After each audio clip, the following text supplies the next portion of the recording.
Alrighty, here we go. Adjust my camera.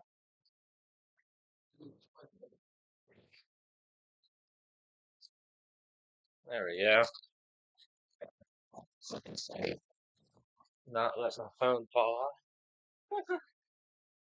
Gonna fix this real quick.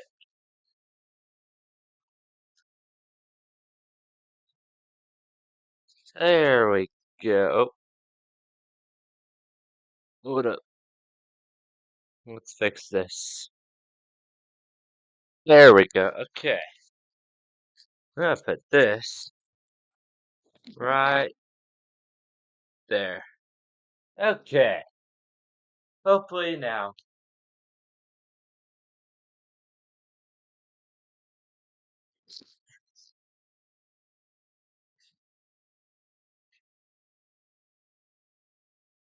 Righties. Sorry about that. And also sorry about earlier. I've been live since 11 o'clock in the morning. Well, I thought I was live since 11. I forgot to click the go live button, so no one ever saw me.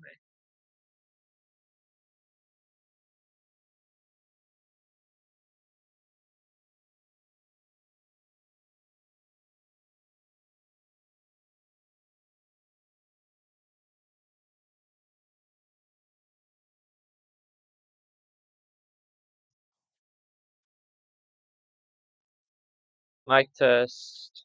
Sorry, I'm not getting any feedback from the mic. Okay.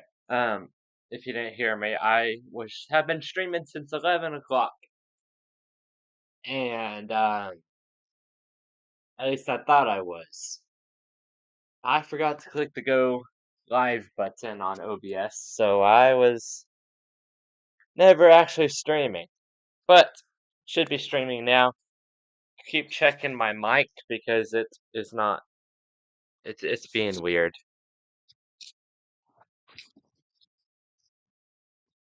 Okay, so I'm gonna cover everything that I covered earlier.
Mic test, mic test. There we go.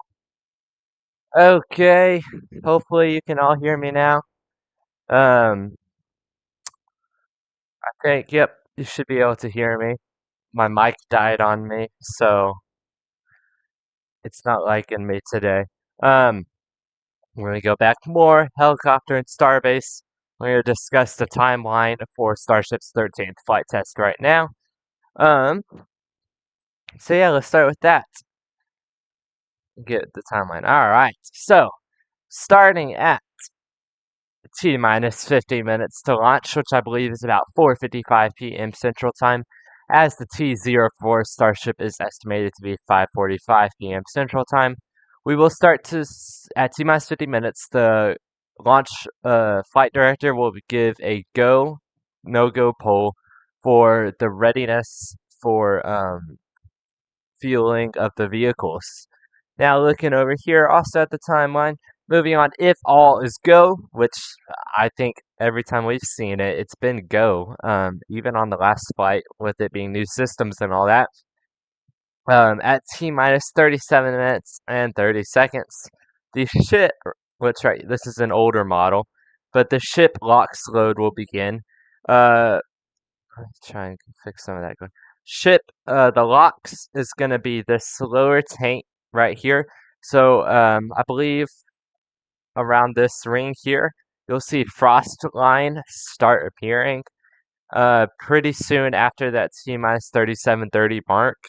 And that frost line will go about halfway up the ship. And that's the liquid oxygen tank, or LOX, which is the ship's oxidizer.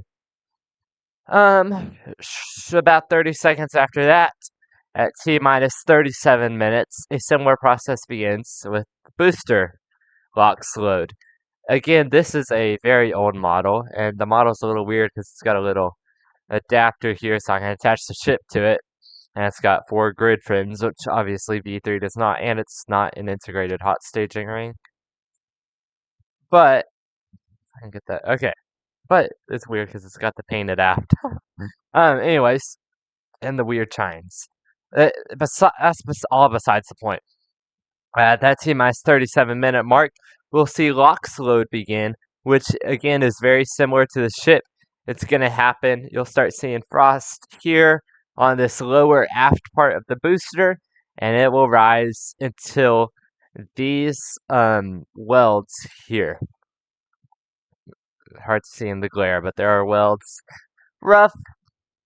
Booster fell. Welds roughly halfway up the booster. And then the next event we will see is at T minus 35 minutes and 25 seconds. We will see ship fuel load underway, and fuel is liquid methane, CH4. We'll see it start here at these weld marks. Frost will appear and go up all the way to the top, even above that integrated hot staging ring, as that's kind of where where all of that fuel sits. So we'll see the frost line go from these weld marks all the way up to the top of the booster. Next up on our list, just a minute after, at 34 minutes and 48 seconds to launch. Again, back to the ship. We'll start about at this halfway point, roughly where these raceways end. Liquid methane starts, same for the fuel, so CH4 will load from about here, and we'll go up to roughly here, right before the nose starts curving up. Actually, and before the payload bay. Payload bay is about here, and then the tank ends right before payload bay. Moving on to our next event is the Raptor engines. Let me get the timestamp for that. At 21 minutes and 30 seconds to launch, the Raptor engines will begin to chill down to prevent any sort of unnecessary events during startup of the engines. So, Raptor engines, I'm going to take off the end of the booster so you can see. Essentially, these are Raptor engines. Booster has 33 of them. And on V3, these are all Raptor V3 engines, which is SpaceX's brand new engine. So all of these engines will begin a chill down process in which, if I remember right, I think Raptor uses film cooling, in which it actually uses propellant to cool down the engines. That's kind of ironically, huh? But it uses the fuel to cool down its own engines. And that happens on booster and ship. Let me show you those ship ones real quick. So ship ones are a little bit harder to see. Got 6 Raptor engines. Really hard to see there. There you go. Kind of see there. The 3 in the center making a sort of triangle. Those are Raptor sea level engines. And then the 3 making the larger outer triangle are Raptor vacuum engines. Moving on to our next event. The booster at T minus 2 minutes and 50 seconds to launch, the booster will be fully loaded. And the neat thing with the V3 booster is all the way from bottom to top, it'll be almost completely white rather than the silver stainless steel color. And that's due to the larger tanks and the integrated hot staging ring. It really makes it look cool. If you saw Starship Flight 12, you really know what I'm talking about. Or any like booster cryo test even as well. Next event, just shortly after at T minus 2 minutes and 10 seconds, the ship fuel, all propellant load will be complete.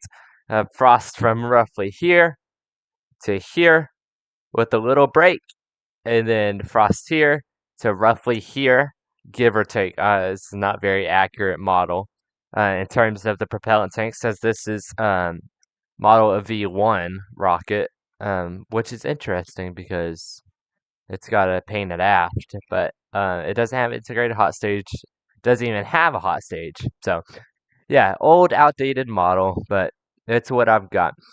All right, at T minus 30 seconds to launch, the flight director will verify the go for launch. Basically, he'll say he'll go. They'll have conducted a poll, and he'll give that final go for launch. And we want to hear go for launch, so Starship can go on its way. Um, at T minus 40 seconds, so 10 seconds before flight director gives that go for launch call, they have an optional hold.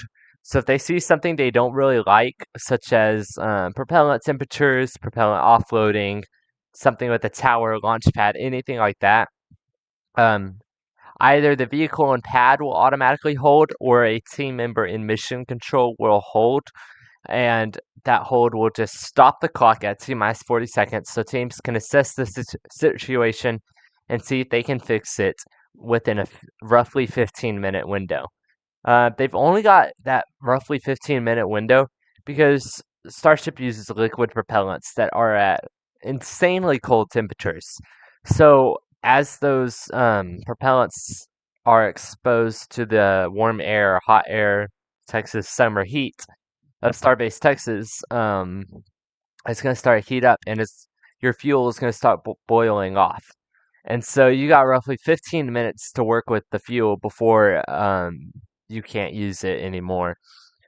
Um, Assuming all goes well, we go past the T minus 40 second hold, and at T minus 17 seconds, the flame diverter will activate.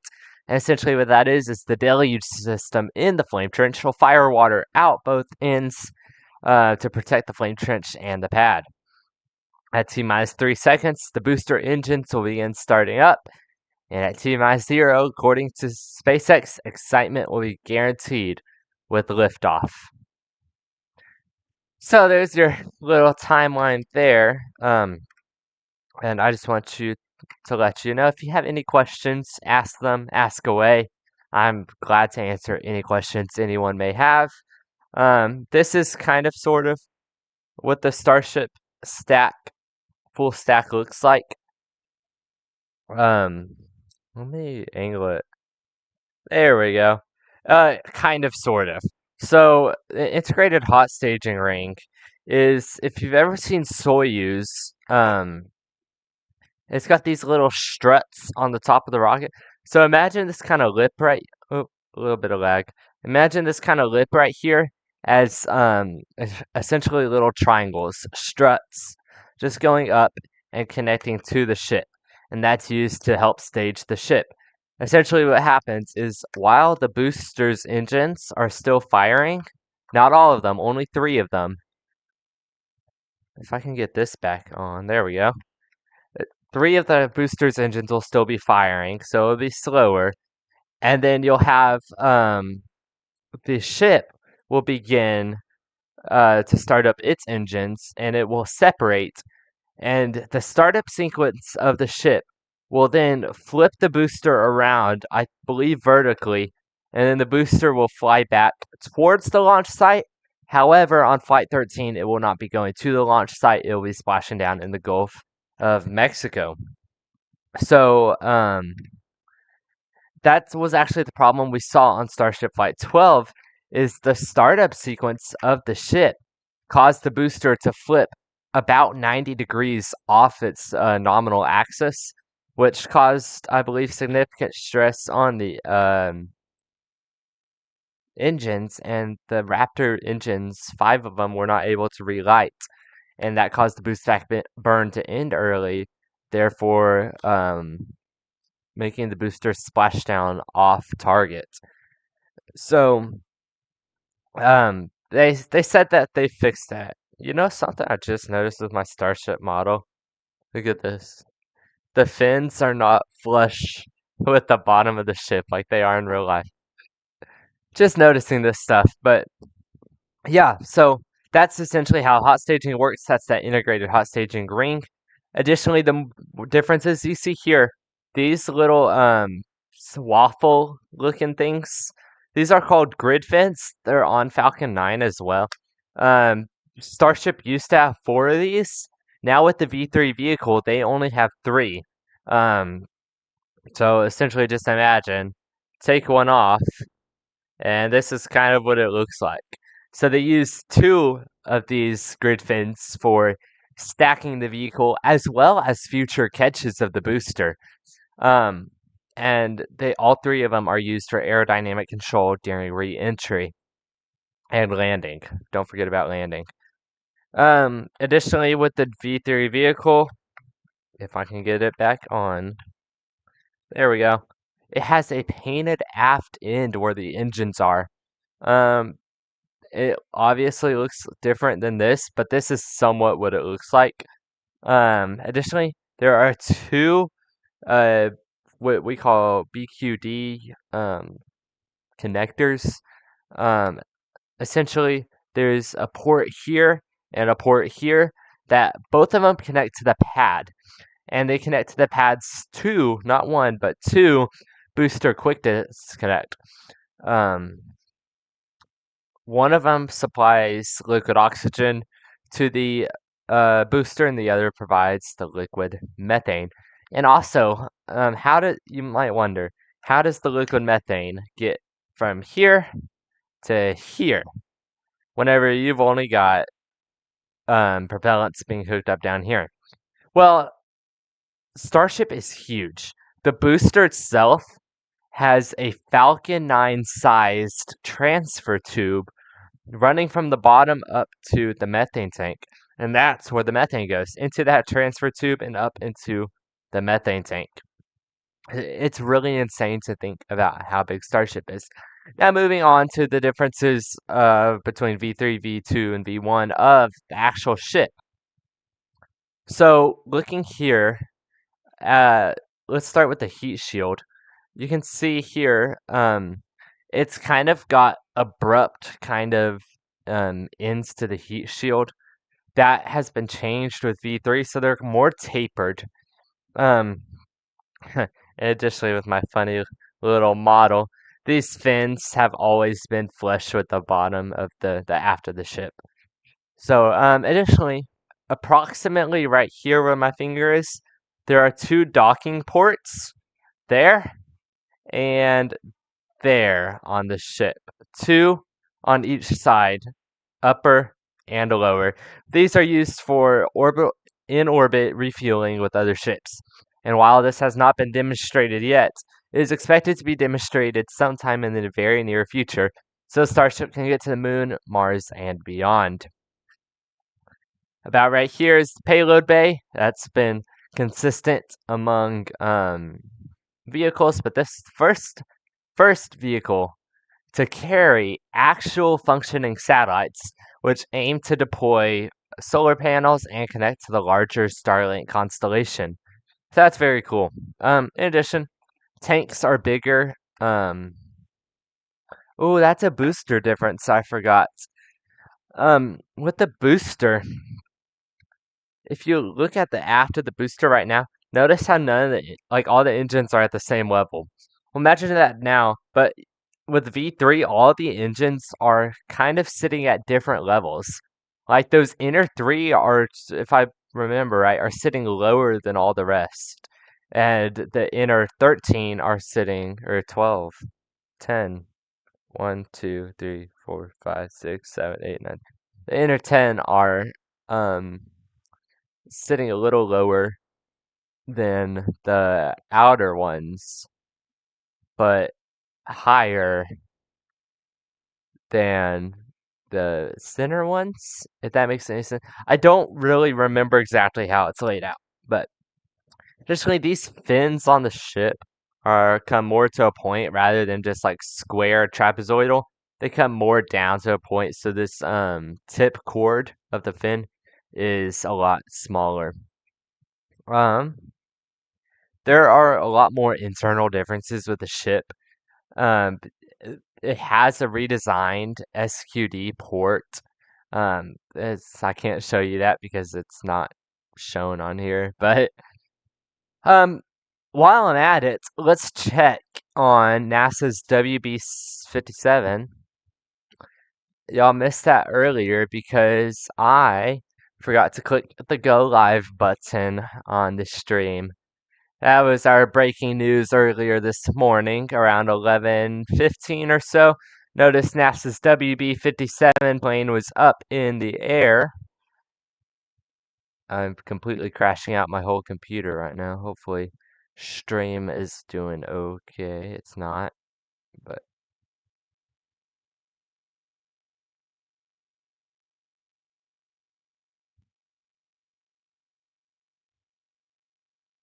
all right.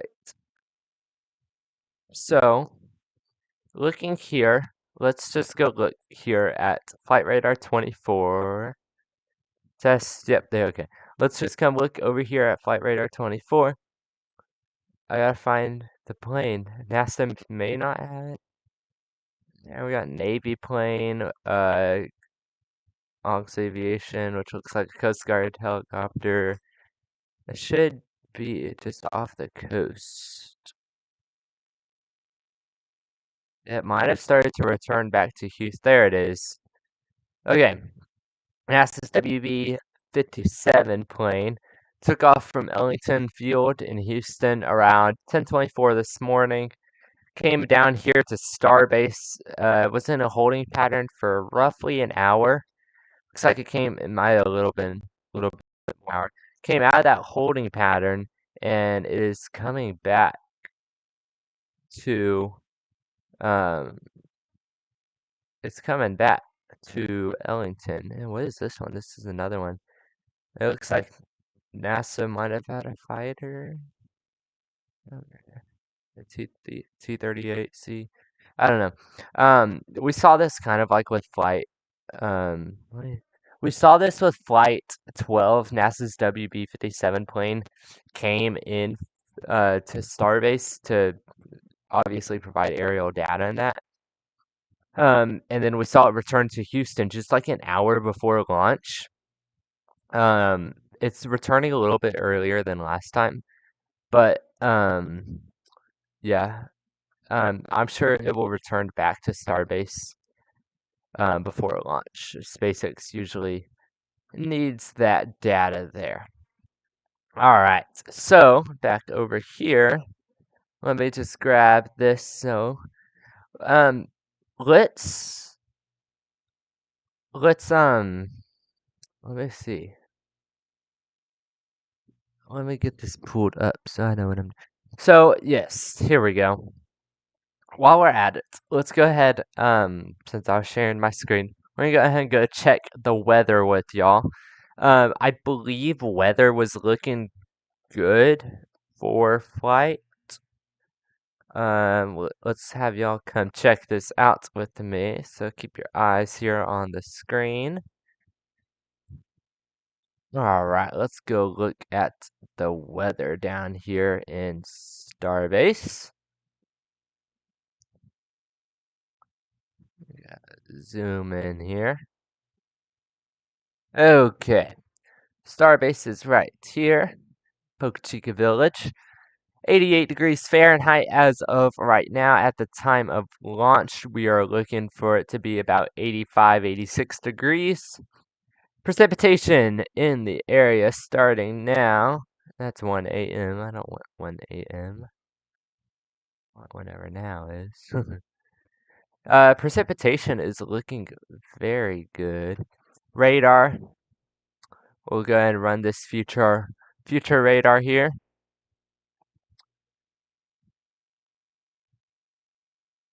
All I checked it this morning and it looked like there's anything in forecast.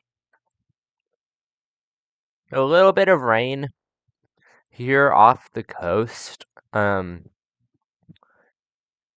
This is approximately kind of where booster splashdown is, but this is also at 5 p.m. That's going to be before launch. We're going to be focused on the 6 p.m., which a little bit up here on radar, but booster splashdown looks good as well as launch site looks great. Now, cloud cover is always a big one, because cloud cover really depicts, like, are we going to be able to see this launch? If so, how much? Looking at the amount of cloud cover we have now, we're looking at about 90% of cloud cover at the launch site. Launch site is roughly right here. So 90%, imagine 90% of the sky is covered with clouds. Um, let's look at the low clouds though, because the low clouds is what's going to be in.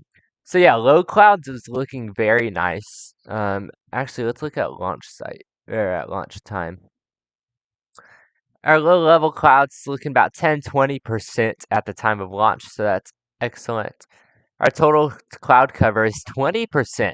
That's really good for launch. We're going to have some great views of the launch tonight. Yeah, 10% for high clouds. I think it's going to be great. Yeah, it looks like great viewing conditions for launch tonight. Looking over here at wind speed, we're looking at, let me get to the right time. Looking about 18 miles an hour. That's 10 meters above the ground, which, I mean, Starship is way more than 10 meters. Let's be real here.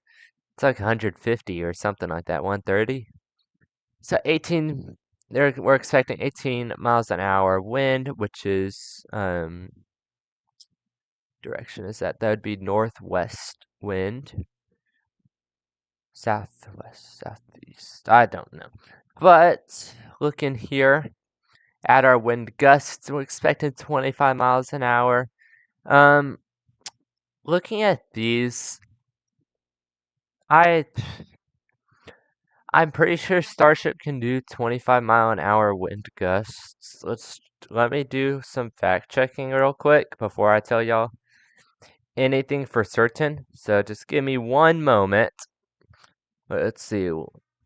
Highest wind speed Starship can launch in. Because I don't really know. Um, okay. Um, not really getting anything. I really think, um, 25 miles an hour should be fine, and that's just wind gusts. Wind speeds, I believe, are looking good, so we should be good there. And keep in mind, this is also at 6 p.m., so if they go right at 5:45, it could be a little bit different. As far as I know, I can't set for like 5:45. I can do 5 and I can do 6, but yeah, overall, it's looking pretty good. Just for fun, let's look at humidity. Yeah, very humid down there in South Texas. I mean, literally right on the border of Mexico. Looking at around the booster splashdown area. Getting at some very calm seas. So that is very, very nice stuff. Um, back over to me. So it's very great. Weather is looking amazing for the launch tonight. Winds may be a little bit of concern. I'm not too sure on exact those wind speed parameters. But if you have any questions or if you know the maximum amount that Starship can launch in, don't hesitate to let me know because that'd be very excellent for me to know for future references. Okay, so let's while I'm thinking about it, as well, let's cover kind of like what what did it take to get to where we are today with Starship? Well, we started off with Starhopper, and Starhopper is still around today. If you go look, for example, on NASA space flights, Starbase live stream, Avid Space, Lab Padre. Um, there's one other person. I can't. I think it's called the Launch Pad. Yeah. They all have live stream cameras down there in Starbase, and they all have streams on Hopper, which is short for Star Hopper, which completed the first hop and static fire of a Raptor engine down there in Starbase. It hopped from one pad to another. Um, then we had Starship Mach 1, and actually, let's pull up. I'm gonna pull it up so I can show y'all all the stuff that we can see and know about about all of that stuff. So let's go look down here. Oop, wrong one. Okay. Look in here, there's your quick little live view of Starbase. Alright, so let's go down here. We're gonna go down. We're gonna scroll all the way down to the bottom. So yeah, Starship Mark 1 was a full-scale Starship prototype, and let's pull up this picture so you can see what it looked like. Oh, I don't have a picture of it. Starship Mach 1.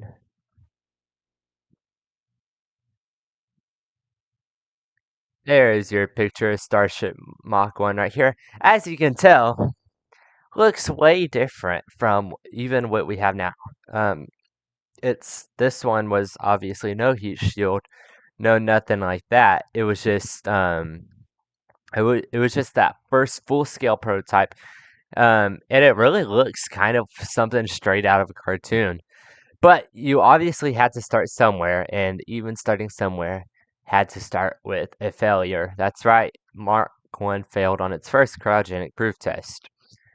So then we moved on to SN1, which was a small little kind of like a test tank, which also failed during a cryogenic proof test as while on thrust ram simulators, it just wasn't able to simulate and withstand the forces of an engine.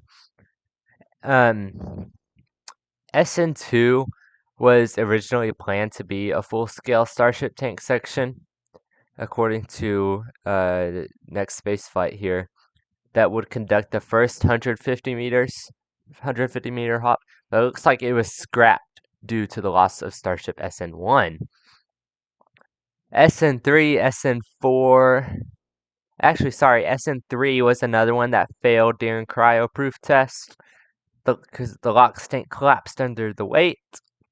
SN4 was the first one to pass a cryogenic proof test and completed several static fires. I actually watched that one. It completed static fire successfully. It looked like there was a little fire on the bottom, and there was a methane flare stack right next to it, next to that little fire on the bottom. And if you know anything about methane and fire, it will result in an explosion. So guess what happened to SN4? It blew up. SN5 was the first one to actually fly, and it flew 150 meters before landing back down.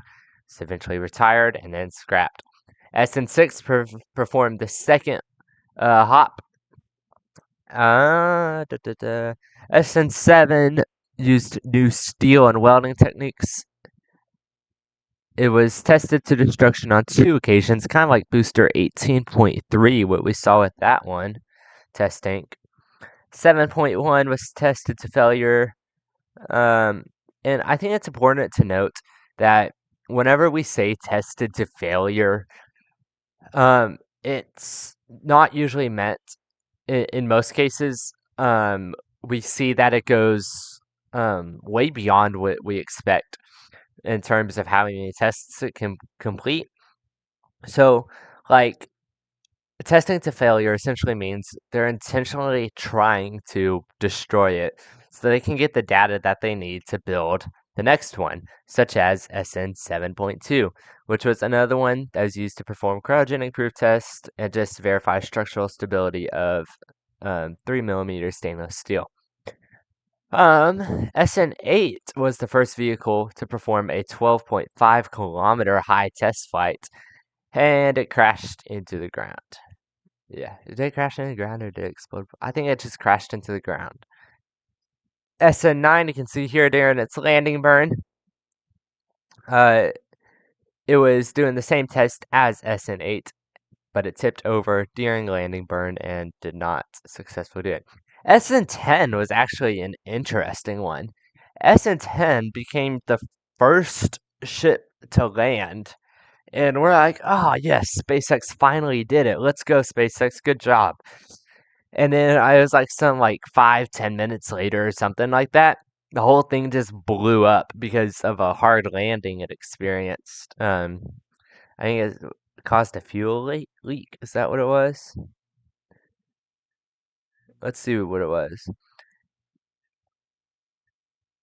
The Raptor engine ingesting helium, which is why it landed hard, and ultimately caused it to blow up minutes after it landed. SN11, that was like kind of a Vandenberg, a little Vandy flight there. That's a super, super foggy day. You could not see a thing. You probably couldn't see like a foot in front of you. Um, it conducted a test flight to 10 kilometers, if I remember right. And during landing burn, it experienced some sort of anomaly, and it just crashed. And like we couldn't on the SpaceX stream and even NASA spaceflight stream, if they streamed that one, you couldn't see it blow up or anything. All you saw was the shrapnel and pieces of it going everywhere, absolutely flying all over the place. SN12 was a nose cone article. Pretty simple there. SN15 was the big one. SN15 was the first one to successfully land and stay in one piece after it landed. SN10. After SN15, SpaceX started focusing on the booster as that part would be easier than developing a whole new ship. Booster, everything went good. They didn't really have any issues with the booster. Uh, B BN 2.1 and B 2.1 were both test vehicles, and then Booster 3 was the first full vehicle prototype for the launch site. And I don't think it ever conducted any tests, if I remember. Nope, it did one cryogenic proof test and one static fire. 3 Raptor engines were used on that. Booster 4, what I think is interesting about Booster 4 is commonly now, or not commonly, all the time now, boosters are outfitted with 33 engines. Booster 4 started with 29 engines. And and it was originally going to fly on Flight 1, but it never did. You can see those little COPVs sticking out there before they put chines over them. Ship 20 was the first Starship ship to receive a heat shield, and that was the one that was also originally meant to fly on Flight 1, but it got scrapped. Booster 7 has an interesting story. Booster 7 was the first Starship vehicle to, it flew on the first test flight of Starship back in April of 22, I think, or 23. I think it was 23. Um, what was interesting about it is it was conducting a spin prime on the orbital launch mount of pad 1, and a spin prime is essentially running it's doing everything but actually starting the engine. So like running propellant through the engines and everything. Well, let's just say there was some oxygen and stuff like that under the pad. I mean, duh, we're on Earth. It did not turn out very well for Booster 7, as the air around it has to be completely pure. Like, you can't have any, it needs to be inert, is the word I was looking for. Um, it was most definitely not. So, while Booster 7 was conducting a spin prime, the whole base of it just blew up. It was insane. 7.1 was another test article. Ship 24 was the first ship to fly on Flight 1, and it was also the first ship to have a payload bay and payload door, but it was originally welded up. That one flew Booster 7 on Flight 1. And then we got, of course, into all of the normal test vehicles. There's one other one I want to talk about. Actually, two others. Going through the history of Booster 12. We should all know Booster 12. Booster 12 was an amazing vehicle. Flew on Starship's fifth flight test and was the first ever booster to be caught by SpaceX's chopstick system. Moving on, the one other one I want to talk about, the ill-fated Ship 36. Those darn COPVs. Ship 36 was meant to fly on, what was it? Flight 10. It never did. It never did. It was completing its static fire campaign at Massey's outpost when the whole thing blew up. Yeah, the whole thing blew up. It was insane. And it only had a little bit of methane too. So, but SpaceX has learned from it. SpaceX has learned from it, and they have fixed everything, hopefully. So, and even after Ship 36's explosion, we started seeing COPVs constantly getting tested at Massey's, as that was outlined as the cause for Ship 36's explosion. Um, it took Massey's a long time to rebuild. They had the Ship 37 and Ship 38, which were the ships destined for Flight 10 and Flight 11, respectively. Um, they had to build a adapter for the launch mount, in which they put the adapter on the launch mount and then put the ship on the launch mount to static fire. So it was crazy. That was really interesting stuff to see, but also really impressive that SpaceX could come up with something like that. Now, moving on here, let me clear out some of my stuff here. All right, moving on. So let's really talk about there's something that I feel like I've seen a lot of questions asked on, and speaking of questions again, ask them if you really feel like it, because I will be more than glad to answer them. Um, is during launch, during a launch, we often see what looks like smoke coming out of the vehicle, coming out of the tower, or coming out of the systems around the tower. Well, I want you to know that is not smoke. It's a process called venting. And venting, if let me pull that up so I don't tell you lies or anything.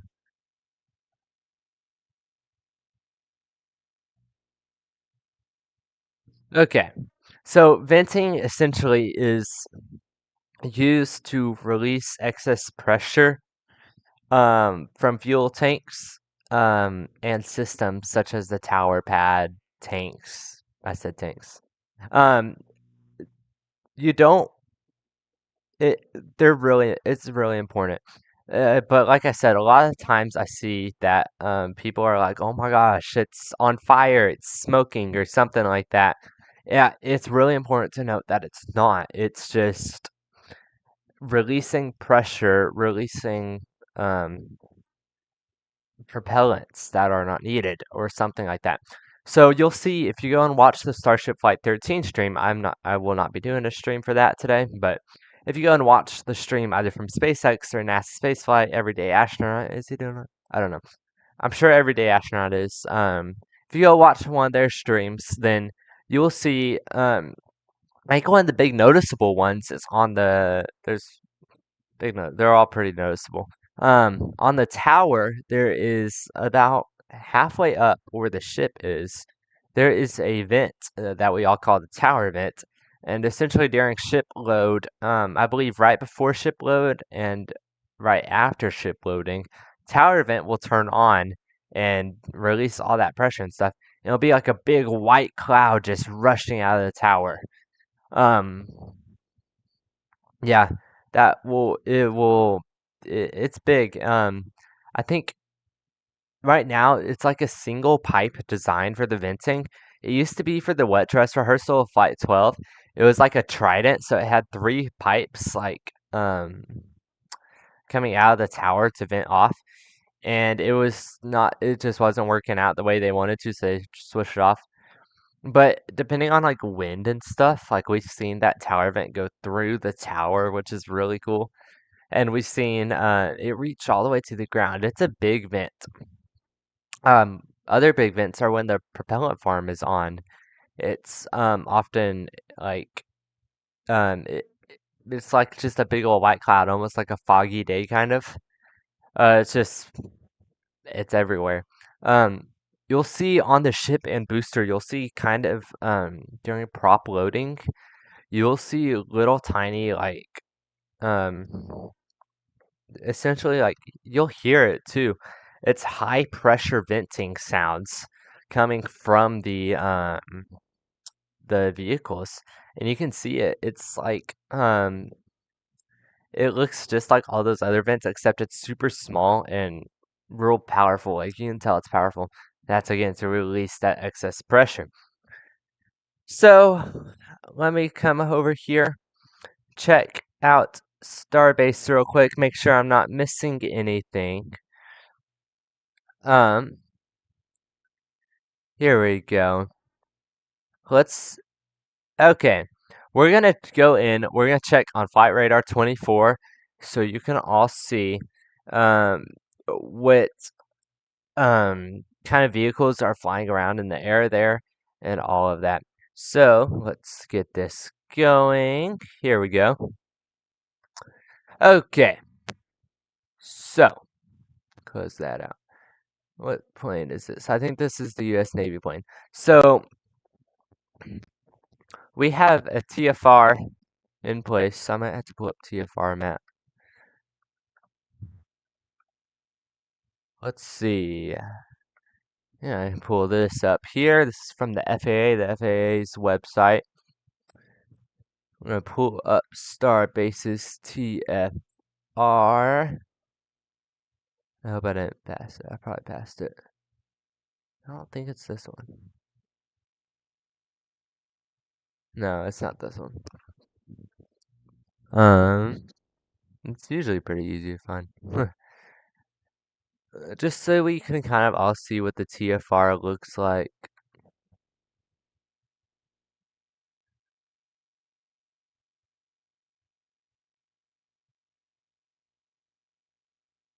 I don't know what center it's under.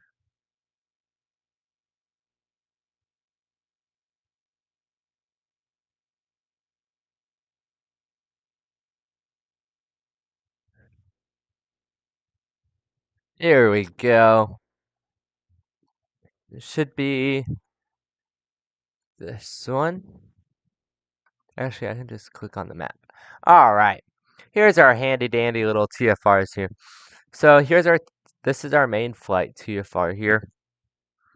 We also have TFR here in Port Isabel, South Padre Island. I don't know, what is this one for? Shouldn't it be for SpaceX? No, it's not for SpaceX. Oh, that's from 2025. Okay. Okay, I don't know how to get that to close. But our TFR here that we are interested in is this elbow looking one. This circle one above Starbase has always been there. Um, that's just that's just how Starbase is. Looking here over, this is our TFR we want. Yep, here we are, space operations. So no one can essentially fly in this area. So going back over to Flight Radar 24, you can see we might have helicopters flying into that, or even this plane. This is a range safety plane. We might have these flying around in that TFR, but that is going to be because they have special permission to do that stuff from the FAA. Um Yeah, it doesn't look like right now we have any range aircraft up except for this one call sign of uh November 586 Bravo Whiskey. That's the only one we have for range, I believe. We do have some helicopters around every now and then. It's just a matter on when they show up or not. So, yep, that's what we've got there in terms of TFR, range safety, all that. And when I mention range safety, it's that essentially just means, are there people in the area? If there are people in the area, are they out of the designated area that the NOTAMs, NOTMARs, TFRs, are they out of those government dedicated zones? Um, I mean, after all, you don't really want s- uh, if something were to go wrong with Starship, you do not want that one to. You don't want to be near that one. Which brings me to my next point, actually. I was looking at a diagram that I saw for just the first time the other day. I thought it was interesting. I mean, I'm sure it's been out for a bit. There's actually a helicopter on the ground in Starbase right now, refueling. But I want to say, was it Compass? I don't remember which one it was. It might just been. It was one. I'm just trying to. There's one where they had a cool little map that showed Starbase. Oh, I know where it was. It was here. It was on the mayor's order. Might have been this one.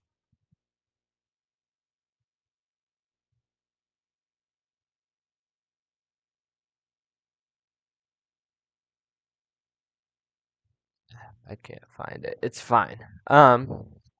But yeah, I think it was interesting to see if Starship were to have an issue, its um its blast range is pretty insane.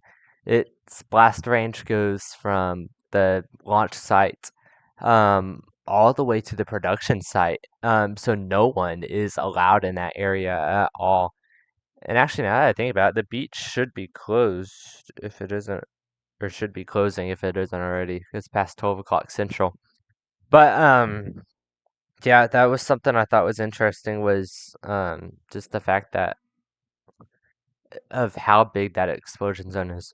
Um, and what's also interesting is SpaceX has three checkpoints for three road checkpoints for the road closure and beach closure for the public safety. So basically, um, there's a what's called a soft checkpoint um, at man, where's it at? Let's pull up Google Maps so I can show y'all the different checkpoints. I was so happy Google Maps finally updated their their thing, their images of Starbase. Okay, switching back over here. Guess I should actually probably do this and this here. Okay, so here we are in Google Maps, going off over here down to Starbase. It's right down here. So I believe that they have a soft checkpoint right here at Highway 4, and is that Oklahoma? I don't remember which street this is. Running perpendicular to it. Where is it? Here it is. It runs here at Oklahoma. So SpaceX has a soft checkpoint, road checkpoint at this intersection of Highway 4 and Oklahoma Avenue, which is just right on the outskirts of Brownsville. moving down a little more, um, I believe their next, which is a hard checkpoint, might be right here. Yeah, I think this is the hard checkpoint. No. Was it on LBJ or not? Or Massey's Way? Just give me a moment to find. Oh, here it is. This is it. No, that's where I just was. It might be this one. Once I see it, I will reckon. If I see the road name, I will easily recognize it.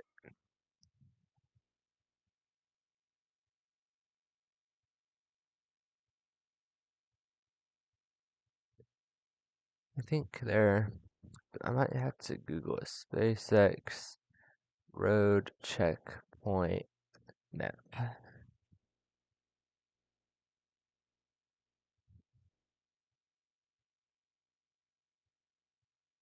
Here it is. This is what I had to. This is the great photo. Look, let's look at this photo because this also shows you what I was talking about earlier. This is the blast danger area. You got the launch site here.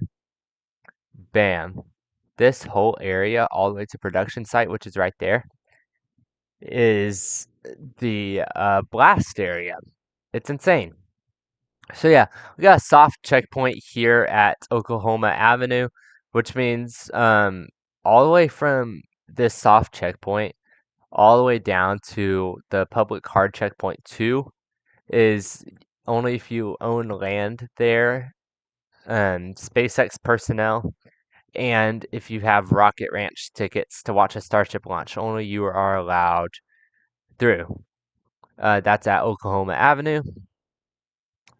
The public hard checkpoint 1 is actually on Massey's Avenue. That's where they're gonna only start letting SpaceX in. Um, let me check where Rocket Ranch is. Palomino Hill. Yeah, this is Rocket Ranch. This is where you can see rocket launches. It's like the closest. This is the closest you can get to watch a rocket launch down in Starbase. Massey's is here. Rocket Ranch is there. So this is the public hard checkpoint number 2 or number 1. Number 1. Number 2 is right here at, is it Ramitos? Richardson. Where's Richardson? Is Richardson the close one? No. Oh, Richardson is before you enter Starbase. Richardson is right here, yeah. So they have this is like after this point only if you work for SpaceX are you allowed in.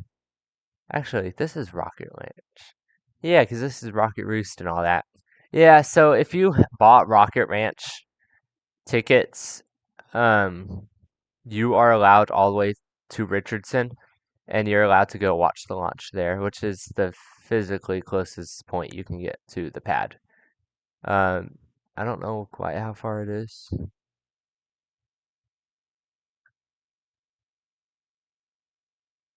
Uh, looks like it's about 3.81 miles. It's roughly 4 miles away. So, um, at LBJ Boulevard, which is Lyndon B. Johnson, um, they usually in the afternoons before launch, they have people, like sheriffs here, um, who do another checkpoint here. That's usually because they'll have SPMTs also blocking the road once it gets closer to launch, which are the car-like things that move the rockets and all that. Um, Especially since they also have the helicopter lands right here on Highway 4 or so, somewhere down here. So LBJ is another hard checkpoint, but um, it's if I remember right, LBJ is in the blast area. I think it is. They usually or right on the edge of the blast area, and so they'll move back to the other checkpoint on Richardson down here before launch. But you do have SpaceX personnel who are allowed to watch right here in this area, this little kind of park in front of Star Factory. And mission control is just right there in the Starbase offices. Um, it's got a clean view of that launch pad. Um, the distance, I- the distance really isn't too far from LBJ. Yeah, it's only 1.38 miles from the launch pad to LBJ, so that's a pretty big blast radius. But I mean, I mean it's the world's largest rocket, so it's expected. Let's see, it's 105. I'm gonna take a quick little break, and I will see y'all later.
Alrighty, so let me get my camera pulled up here, just so you can all see me.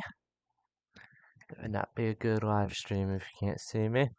But I also require breaks every now and then, so okay. But we are back, covering the countdown to Starship's 13th flight test.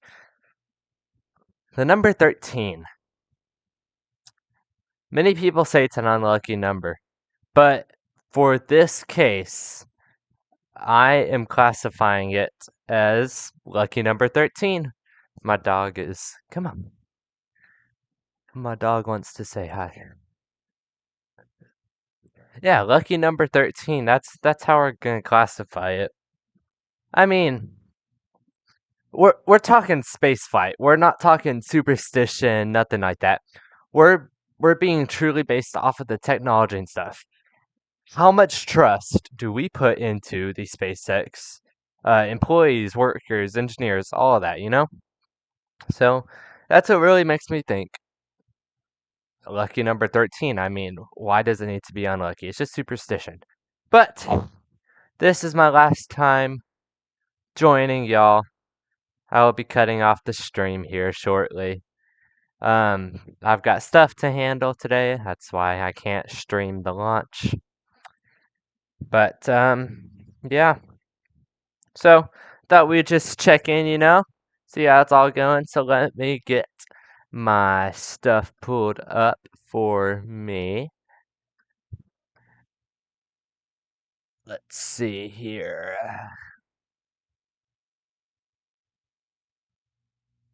Alrighty, so since I will not be streaming the launch, um, I recommend I can get well. They're actually right now opening the chopsticks for Starship. But like I was saying, since I am not streaming the launch, I can recommend two people that y'all can watch who will be covering the stream. NASA Space Flight, they're amazing. Love them. They're great. Um, and SpaceX, of course, they'll be streaming on Twitter on their X page. Yep, sticks are opening. Road is closed. Beach is closed. Da-da-da. I think we've got. Yep, yep, it's looking good. Weather we went over earlier before my break. Everything's looking good. I'm not too sure on maximum wind speeds on how like they're able to launch. I'm just not too. I I'm just not too sure, on how that launch is gonna work, how wind speeds work. We're looking at wind gusts of around 25 miles an hour gusts, with wind speeds averaging around 18, 19 miles an hour.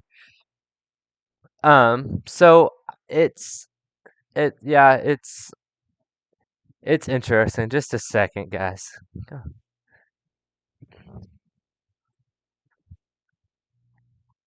Yeah, but yeah, we are. Let's see.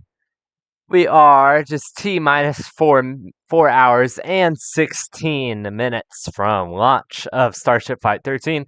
Ship 40 and Booster 20 are the vehicles flying on this flight. This is the second V3 flight ever of Starship, as well as the second flight from Starbase's Pad 2. Now, I've also seen a lot of questions regarding uh pad the Starship pad in Florida, um at LC-39A. Um, well, essentially, it's it's along pretty well. It's oops, sorry, I muted myself. There we go. It's at the point where they've done testing on the hold down clamps. We've seen some deluge tests. We haven't seen any full. I don't think we've seen any top deck tests yet, but I think they could meet their goal with launching at the end of the year. Yeah. but it's looking good down there at 39A. Um, yeah. Mm, okay. Propellant farm has been venting for a little bit. We should see propellant load begin around that T minus 30, what was it, 37 minutes, T minus 38 minutes. Flight director will give that final go no go poll for propellant loading at T minus 50 minutes or at 4:55 p.m. Central Time. Um, I think SpaceX is starting their stream at 5:15 p.m. Central Time tonight. So since I'm not streaming, you can launch. NASA's spaceflight is already live right now with their stakeout stream, and their launch stream begins at like 2:15, I think. So yeah, but launch is coming along good. Haven't seen any issues. The sticks, chopsticks, have just opened up and they have moved up to the top. Wow, they did that quick. But yeah, chopsticks are open and moved up to the top. Launch is looking good. Weather is looking pretty good. We're gonna have some great views of the launch. There's gonna be no cloud cover. That's amazing. Um, yeah. So I I think if we're I've seen stuff about this too. There's a lot of stuff I've seen recently regarding Starship. Like I've seen stuff I've seen people asking, what is the point of Starship, you know? Um, and if you have questions, feel free to ask them right now. But like what is the point of Starship? Starship is essentially meant to act as it can service a ton of stuff. Cargo, point to point transport on Earth, like an airplane kind of. Except it'd go to space and not it wouldn't just fly through the atmosphere. Um Human landing system for the moon to bring people back to the moon for Artemis mission. To bring people to Mars, make life multiplanetary, and yeah, it's got lots of more stuff too. Deploy Starlink satellites like we will see on today's launch. Yeah, today's launch is planning to deploy 20 Starlink V3 satellites. First time we will ever have seen Starlink satellites deploy. So, fun stuff there. Um, Regarding other Starship pads in Florida, we've seen they're just stacked module 7 out of 9 modules on the Slick 37A tower. Um, Slick 37B has not. It doesn't even have modules yet, I don't think. Flame Trench is fully dug. Pad is in the process of being built. Yeah. I think if we're looking at Starship in the future, we could see YTML. You'll thank me later. The transport barge. I think it could easily transport booster 22 and ship 42 to Florida for the first Florida launch. I also doubt that in a way because Glenn Shotwell, COO and president of SpaceX, said in an interview with CNBC shortly after Flight 12 that they are planning to, after today's flight, they are planning for monthly cadence. That means launching once a month. That means we could see Starship Flight 14 as soon as next month. Um, yeah. Um, so I think we could see Flight 15 from Florida, but I think it's really going to be Flight 16 or 17 out in Florida. I feel like Flight 14 is going to go orbital, um, land ship in the Gulf of Mexico, maybe, or off the coast near Hawaii. And then on Flight 15, they'll also launch from Starbase. I think they'll catch booster on Flight 14, and they'll catch ship on Flight 15. And I'm not sure if they'll catch. I think they'll try and catch booster on 15 as well. Yeah. I think we're hoping that everything just goes good for Booster this time. Just seeing the issues that we saw last time with it. Um, yeah. Um, I think it's gonna be exciting to see payload deployment today. Um, I'm gonna try and watch it. Payload deployment is important nonetheless. Yes, it's really cool seeing history be made out here in Starbase and in space, obviously too. Seeing first ever stuff, satellites getting deployed. So yeah. Um, let's see. Let's check on the weather real quick. Let me get the weather pulled up. It's pretty hot outside. It's hot. I think it's like 90 or so degrees. Yeah, it's 90 degrees out there down in Starbase. Hot, usual hot Texas sun there, and it's humid. It's humid. It's a little bit windy.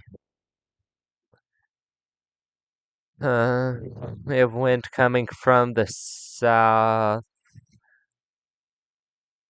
Um, yeah, overall it's okay. Oh, we've got a NASA event going on right now. Let's go. Let's take a look at this.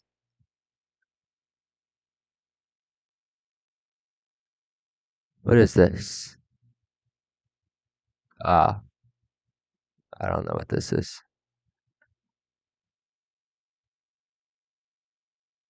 Oh, okay. That's cool.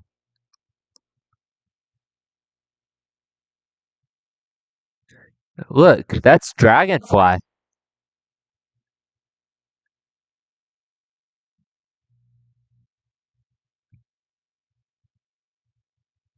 Wow, that's okay. That's cool. Yeah, okay. NASA space that look, that's Dragonfly. That's the drone going to Titan.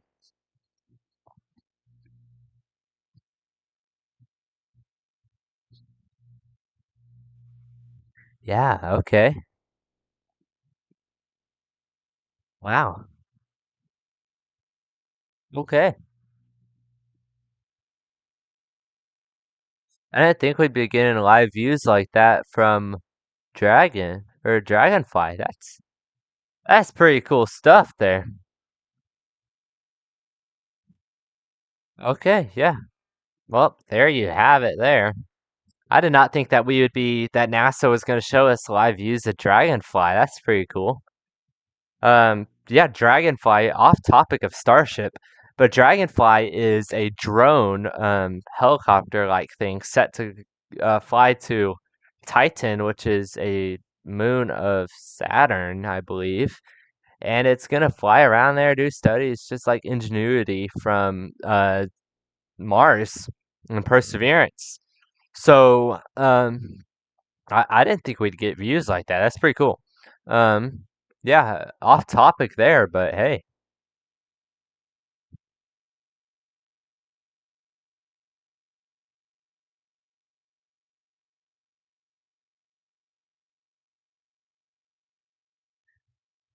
All right. Hmm.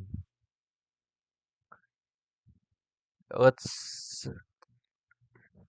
Yeah, people asking if there's gonna be ship catch on flight 14. Yeah, I agree. I'm just listening to NSF here. They had someone ask regarding do you think that they could launch or catch ship on flight 14? Um, I I agree with Ryan here. He's saying that he thinks 15. I think 15, flight 15 for a ship catch as well as NSF. We just don't. I really think that flight 12. It wasn't SpaceX's goal to focus on the ship catch side of things. Um, I feel like if they treated it like Flight 4, where they simulated with the chopsticks and deluge and everything for booster catch, like if they did that, I think that would make it more likely for Flight 15. I feel like they're just not as prepared. So, yeah. But I'm listening in here at the same time. Well, uh, yeah, I agree with NSF here. I think Flight 15. I don't think 14 is going to be a ship catch. I really think that ship is going to have perfect flight today. Um, they'll go orbital Flight 14, but I don't think they're going to want to catch it. But then again, with booster for Flight 5, they kind of caught me by surprise. I didn't think that they were going to catch it on Flight 5. I really think that they're going to just splash it down on the goal for 14. 15. 15 will be a ship catch, assuming everything goes like really good with today's flight and um 14's flight. But assuming everything goes good today, we could be seeing Flight 14 as soon as August, according to Glenn Shotwell during the interview with CNBC. So, let's see what time it is. All right, well, fortunately, I'm going to call the stream here for today. This was the countdown to Starship Flight 13. Hope y'all enjoyed, and yeah, sorry I can't stream the launch, but go watch NASA Space Flight. They're great. And yeah, thank y'all for watching. Have a great day and Godspeed, Starship.